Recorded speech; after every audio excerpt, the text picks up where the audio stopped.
కన్న తల్లిదండ్రుల మీద చిరాకు పడుతున్నావంటే తమ్ముడా, ఇదేనా దేవుడు నీకు నేర్పిన సంస్కారం? ఆ వృద్ధాప్యానికి వచ్చిన అత్తామామలను కసురుకుంటున్నావంటే అమ్మా, దేవుని దగ్గర నువ్వు నేర్చుకున్న సంస్కారం ఇదేనా? చిన్నప్పుడు నీకు జ్వరం వస్తే, విన్నారా, చిన్నప్పుడు నీకు జ్వరం వస్తే అమ్మ నీ మంచం పక్కనే కూర్చొని జాగారాలు చేసేది, రాత్రంతా కూర్చునేది. ఈ బిడ్డకు జ్వరం వచ్చింది, ఏమైపోద్దో వీడికి, ఇది జ్వరమా ఇంకేమైనా, అయ్యో బిడ్డకి ఏమైపోద్దో. ఆ జ్వరం తగ్గేదాకా ఆ తల్లి ఏడ్చిన ఏడ్పు, నీ కొరకు చేసిన జాగారాలు వర్ణనాతీతం.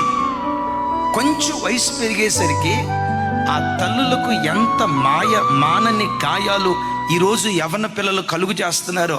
చాలామంది తల్లిదండ్రులు ఏడుస్తూ చెప్పే మాట, అన్నయ్య వాళ్ళు పుట్టక మునుపు మేము ఎంత హ్యాపీగా ఉన్నామంటే అంత హ్యాపీగా ఉన్నాం అన్నయ్య, ఇలాంటి కొడుకు నా కడుపున పుట్టకుండా ఉంటే బాగుండేది, ఇలాంటి కూతురు నా కడుపున పుట్టకుండా ఉంటే బాగుండేదని చిన్నప్పుడు ఏ పిల్లలు చూసి మురిసిపోయామో అదే పిల్లలు ఈరోజు మా ఏడ్పు కారణమని ఎంతమంది తల్లిదండ్రులు ఏడుస్తూ చెప్తున్నారు ఈ మాట.